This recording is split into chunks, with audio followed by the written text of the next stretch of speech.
యేసుక్రీస్తు వారి జీవితాన్ని అధ్యయనం చేయటం కొరకు ఆసక్తిగా పాఠం కోసం ఎదురుచూస్తున్న ప్రియ విశ్వాస సహోదరులకు ప్రేమపూర్వక నమస్సులు. మార్కు సువార్తను మనం ఈ త్రైమాసికంలో చదువుకుంటున్నాం ధారావాహికగా. అందులో ఈరోజు 9వ పాఠంకి వచ్చాం. యెరూషలేము వివాదాలు. అక్కడ ఏం జరిగింది, అది యేసుక్రీస్తు వారి జీవితానికి ఎలాంటి సంబంధం ఉంది, అందులోంచి మనకి ఎలా అన్వయించుకోవాలి మనం తెలుసుకోవటానికి పాఠంలోకి వెళ్దాం రండి. మరి నమస్కారం డాక్టర్ విల్సన్ గారు. నమస్కారం పాస్టర్ శ్యామరాజు గారు. నమస్కారం.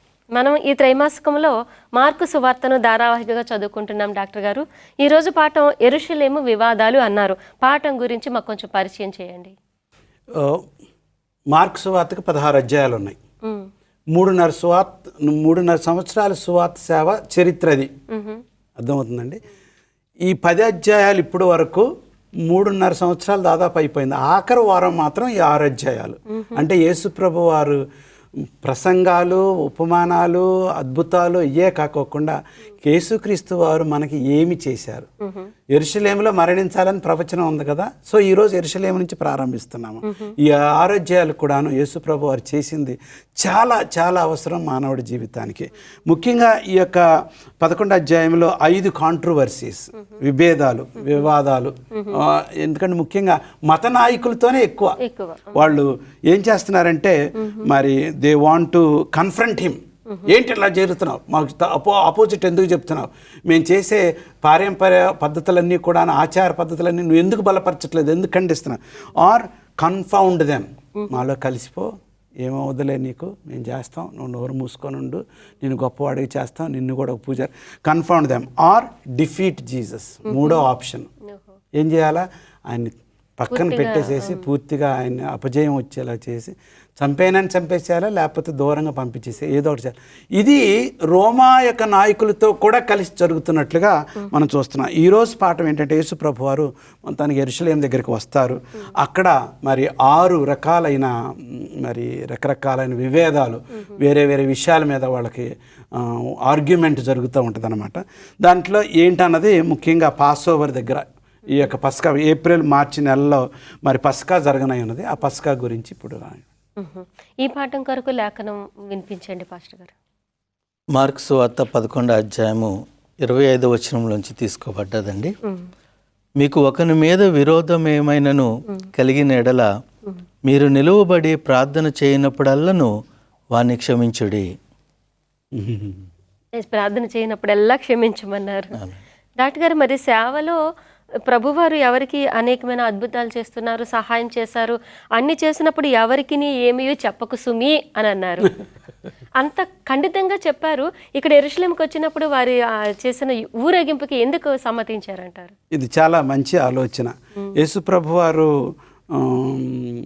రకరకాలైన పరిస్థితుల్లో ఏమని చెప్పొద్దన్నారు. ఫస్ట్ 2 అంధులను బాగు చేసినప్పుడు మీరు అసలుకి ఎవరికి చెప్పొద్దంటే వాళ్ళు వెళ్ళి చెప్పేసేసారు. మళ్ళీ ఆ ప్రాంతానికి కొంతకాలం వెళ్ళలేకపోయాడు. అలాగనే ఇంకా 5 రొట్టెలు 2 చేపలు ఎవరికి చెప్పొద్దన్నారు, చెప్పాడు. ఇట్లా మనం చూసినట్లయితే 5-6 సందర్భాల్లో కూడాను చెప్పొద్దు అని అంటే, ఎందుకంటే ఆయన 3.5 సంవత్సరాల సేవలో ఏ ఆటంకం రాకూడదు. ఒక ప్రక్కన సాతానుడు పాడు చేయాలని పన్నాగం పట్టుకొని ఉన్నాడు. రోమీయులను కూడాను ఉత్సాహపరుస్తున్నాడు ఈ విషయంలో. తర్వాత యూదులు ఆయన కనిపెడుతూ ఉన్నారు. ఆయన వచ్చిన పని ముఖ్యంగా సిలువ మీద మరణించటం యెరూషలేములో అన్నది అతి ప్రాముఖ్యమైనది. కాబట్టి అది ఒకవేళ గొర్రెపిల్ల వధించకపోయినట్లయితే మనుషుడికి రక్షణ ఉన్నది. కాబట్టి దాని మీద ఆయన కేంద్రంగా ఆయన వచ్చిన పని సాధించాలి అనే ఉద్దేశంతో చెప్పొద్దు అన్నాడు. గడరేన్ అనే ప్రాంతానికి 10 పట్టణాలు ఉన్న ప్రాంతానికి వెళ్ళాడు. ఆయన బాగు చేసిన తర్వాత నేను నీతో వస్తానని, నువ్వు ఇక్కడే ఉండి సేవ చేయి అని చెప్పాడు అనమాట. అంటే వేరే చోటకు వస్తే ఈ సంగతి అంతా తెలిసిపోతుందని.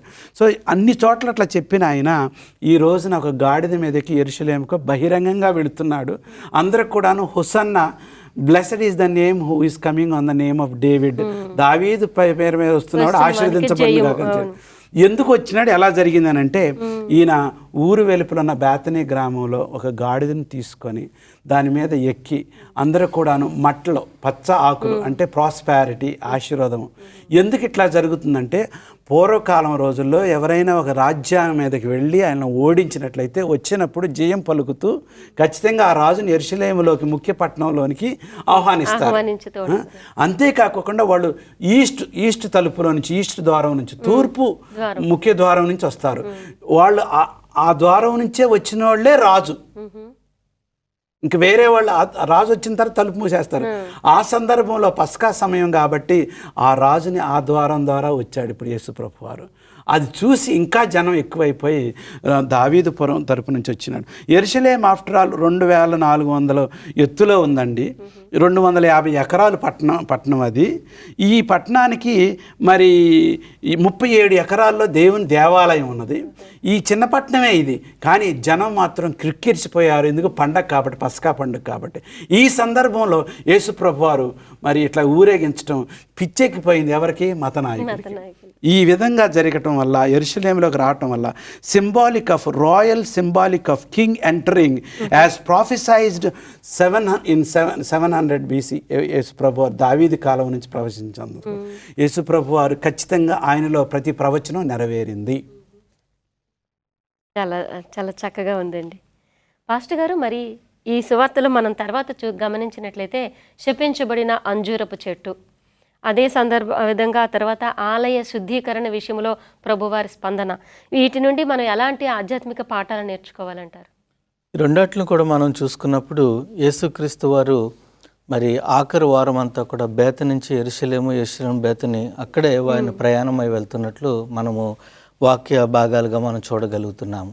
యేసుక్రీస్తు వారు మరి ఒక ఉదయకాల సమయం ముందు బేత నుంచి యెరూషలేముకి వెళ్తుండగా ఆయన ఆకలి కొని ఈ యొక్క అంజూరపు చెట్టును చూసి, వాక్యం స్పష్టంగానే అంటుంది అదే కాలము కాదు అని, కానీ అయినప్పటికీ దాన్ని చూసి ఇంక ఇప్పటికీ కూడా నీ పండ్లు ఎవరు కూడా తినరని శపించి మామూలుగా వెళ్ళిపోవటం జరిగింది. వెళ్ళిన తర్వాత ఆ యెరూషలేములో జరుగుతున్న విషయాలను కూడా యేసుక్రీస్తు వారు చూసి అక్కడ చిల్లర మార్చుకోవటం కానీ, లేకపోతే వ్యాపారం చేయటం కానీ, అమ్మకం అన్నీ చూసి యేసుక్రీస్తు వారు గద్దించి దాన్ని శుద్ధీకరణ చేసినట్లు మనం చూస్తున్నాం.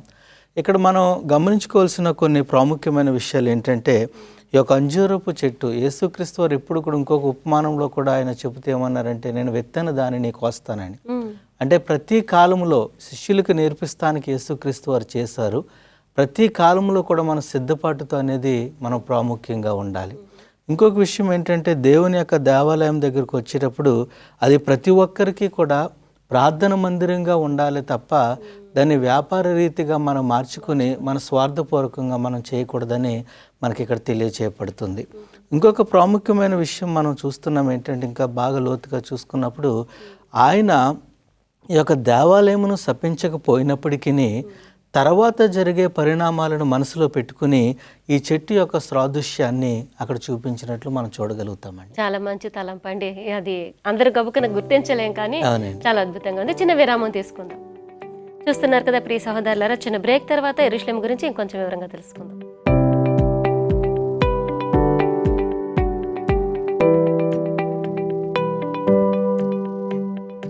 పాఠంలోకి పునఃస్వాగతం. ఇంకొంచెం తెలుసుకుందాం. పాస్టర్ గారు, మీరు వివరిస్తున్నారు అంజూరపు చెట్టు గురించి, ఇంకొంచెం చెప్పండి.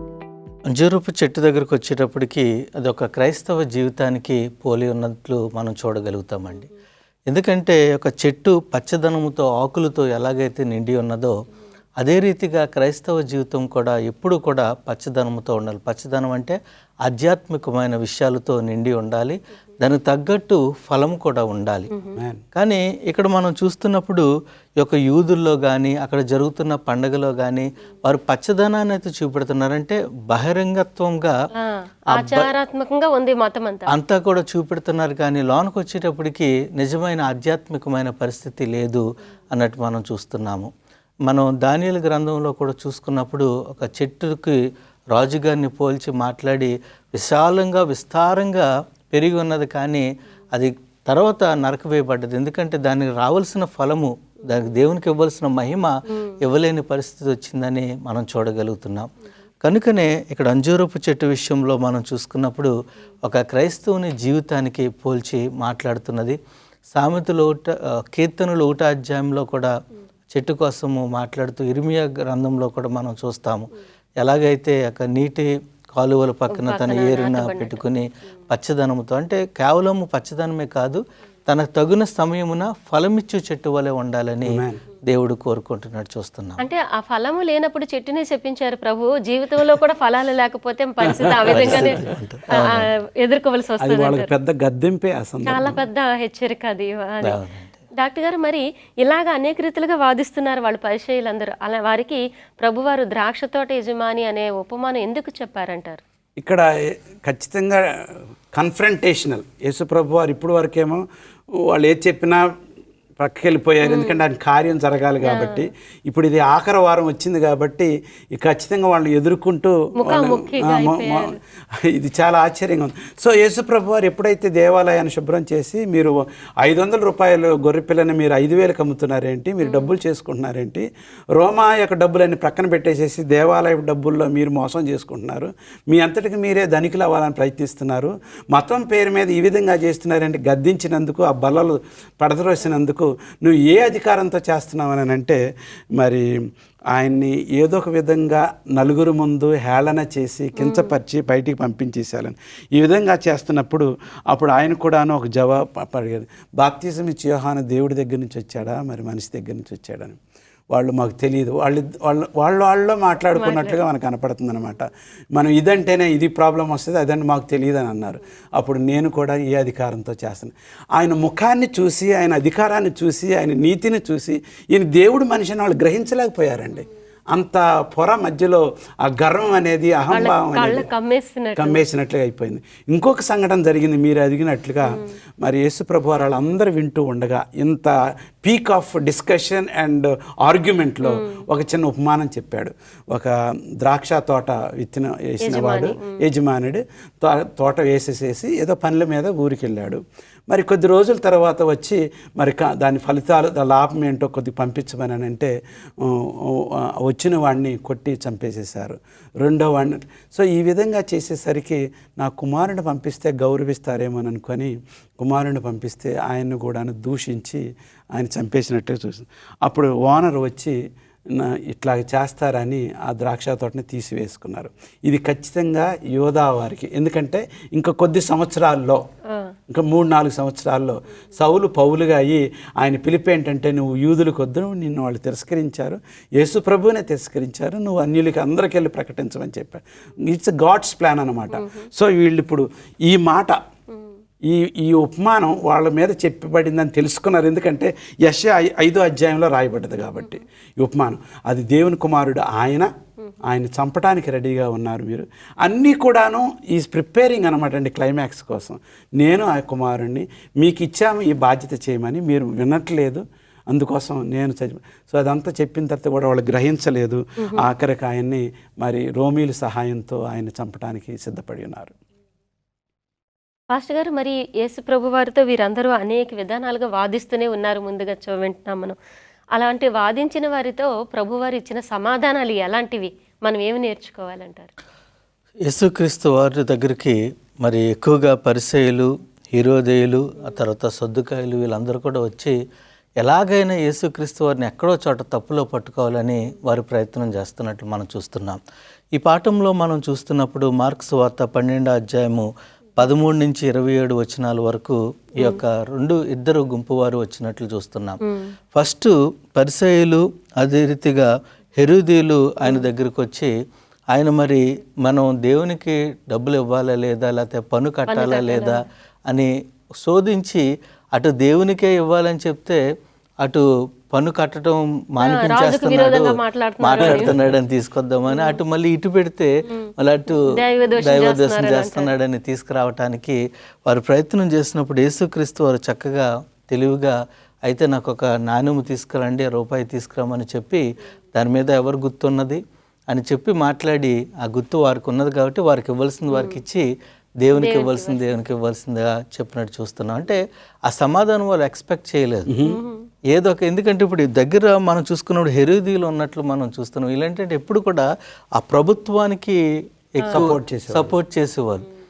అప్పుడు అటు పరిసయ్యులేమో ఈ యూద మతానికి సపోర్ట్ చేసేవాళ్ళు, ఎక్కడైనా కానీ దొరుకుతాడు అన్న ఆలోచనతో చేసినట్లు మనం చూస్తున్నాం. తర్వాత సద్దుకాయల దగ్గరికి వచ్చేటప్పుడేమో వారు పునరుద్ధానాన్ని నమ్మరు, వారు కేవలము మొదటి 5 కాండాలనే వారు నమ్మి దాని మీద వాళ్ళు ఆధారపడుతూ ఉంటారు. వారిని వాళ్ళు పంపించడం జరిగింది.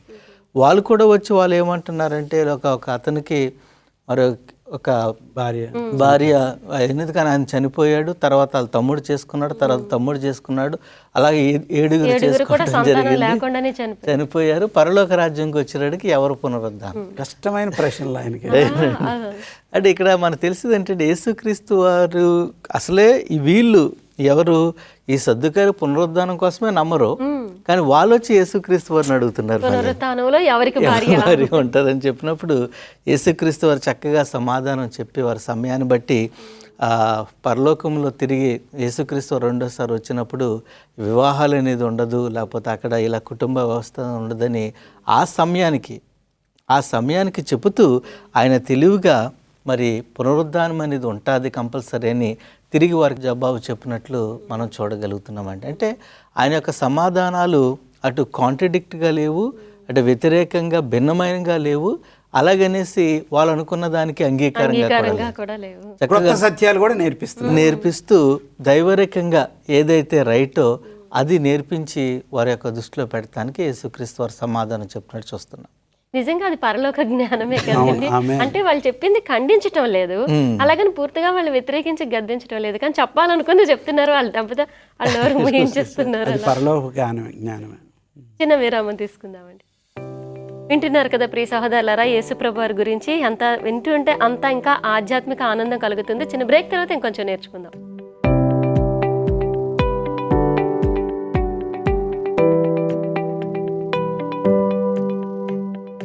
యేసుక్రీస్తు వారు చెప్తున్న ఈ సమాధానాలు ఇంకొంచెం నేర్చుకోవడానికి పాఠంలోకి వెళ్దాం. డాక్టర్ గారు, ఈ యేసుప్రభు వారిని ప్రశ్నిస్తూ అనేక మంది అడుగుతున్న సందర్భంలో ఒక శాస్త్రి వచ్చి అడుగుతున్నాడు, ఆజ్ఞలన్నింటిలోకి ప్రధానమైన ఆజ్ఞ ఏదని. దానికి ప్రభువారు ఇచ్చిన సమాధానం ఏంటి? అది మన ఆధ్యాత్మిక జీవితానికి మనం తీసుకోవాలా లేదంటారా? ఆజ్ఞ అన్న వెంటనే నవీన కాలంలో మానవుడు భయపడుతూ ఉంటాడు. అమ్మో, ఆజ్ఞ అంటే నాకు బరువుగా ఉండేది, నా స్వేచ్ఛను దొంగిలించేది, నా సంతోషాన్ని తీసేసాను రకరకాల. కానీ ఆజ్ఞ అంటే దేవుడి ఏర్పాటు చేసిన మార్గము, సూచించిన మార్గం, పరలోకం వెళ్ళటానికి, దేవుని వైపు వెళ్ళటానికి. ఇక్కడ ఆజ్ఞ ఒక గొప్పవాడు వచ్చాడు, అందరూ చూస్తూ ఉండగానే యెరూషలేములోనే జరుగుతూ ఉన్నది. మరి ఒక స్క్రైబ్ అంటే చట్టాన్ని బాగా చదువుకున్నవాడు, తెలివిగలవాడు, ఈయన చెప్తున్న బోధనలు బట్టి ఆశ్చర్యపడ్డాడు. ఏమో ఎప్పటి నుంచో మనసులో ఉందేమో లేదో, ఎన్నో ఆజ్ఞలు ఉన్నాయి. ఆరోగ్య సూత్రాలు ఉన్నాయి, ప్రాపర్టీ సూత్రాలు ఉన్నాయి, వివాహ సూత్రాలు ఉన్నాయి, తర్వాత శాంక్చురీ పరిశుద్ధత గురించి ఉన్న సూత్రాలు ఉన్నాయి. ఇవన్నీ ఉంటూ ఉండగా మరి అన్నిటి మీద కిరీటం అన్నది శాశ్వతంగా ఎక్స్పైరీ డేట్ లేనిది ఉట్టి నీతి ధర్మశాస్త్రం ఆయన వ్రేలుతో రాసి ఇచ్చింది మోషాకి.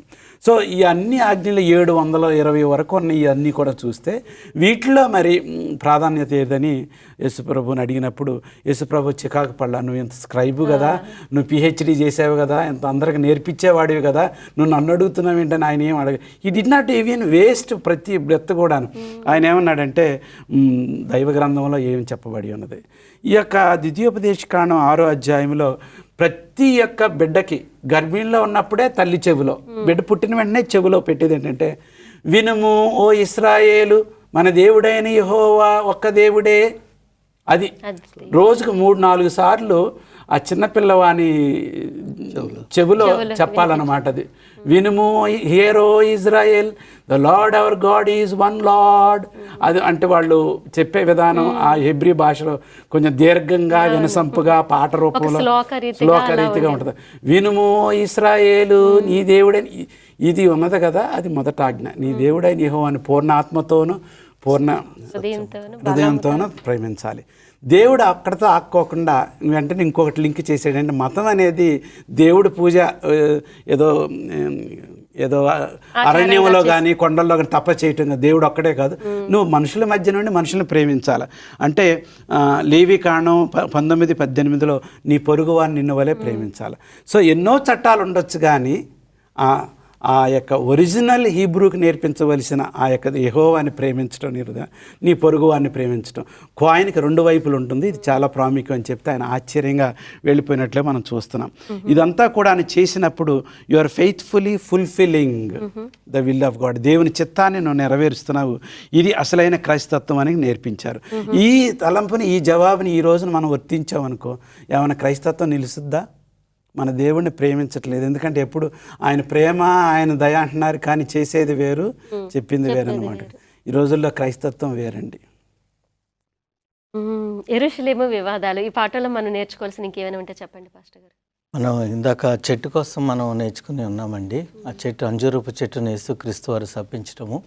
ఈ యొక్క అంజూరపు చెట్టు మన యొక్క క్రైస్తవ సంఘానికి కూడా గుర్తుగా మనం చూడగలుగుతున్నాము. యేసుక్రీస్తు వారు సంఘము నుంచి ఎప్పుడు కూడా ప్రతిఫలము అంటే ఫలమును కోరుకుంటున్నాడు.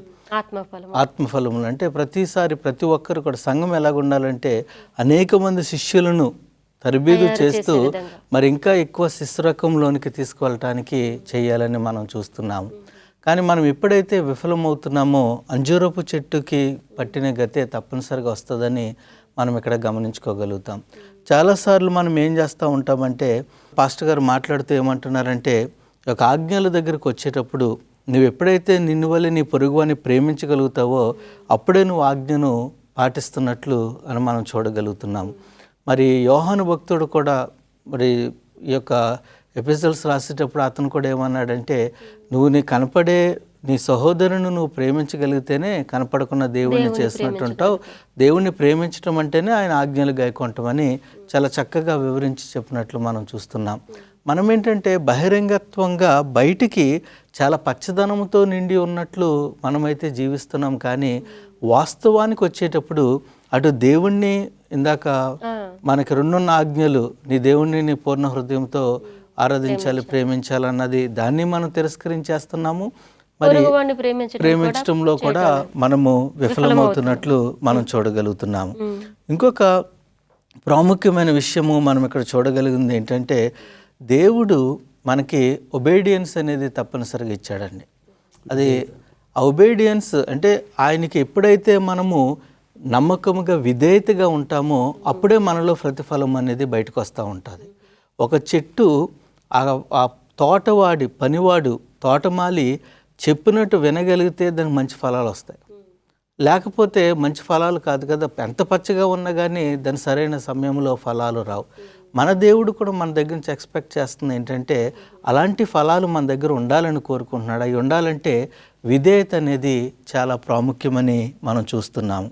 ఆఖరికి ఇక్కడ ఎలిజబెత్ గారు ఒక మంచి మాట చెప్తున్నారు ఏంటంటే ప్రతి ఒక్కరు కూడా ఇప్పుడు బయట తప్పు చేసేవాడి కన్నా ఇప్పుడు బహిరంగంగా అందరికా చూసినప్పుడు తప్పు చేసిన వాడికి అంత గిల్టీనెస్ ఏముండదు, అతనికి ఏమనిపించదు, ఎందుకంటే లైఫ్ వెళ్ళిపోతుంది. కానీ నేను కరెక్ట్గా ఉన్నానని చెప్పుకుంటూ హృదయంలో ఫలము లేనివాడికి ఎక్కువ గిల్టీనెస్ ఉంటుంది.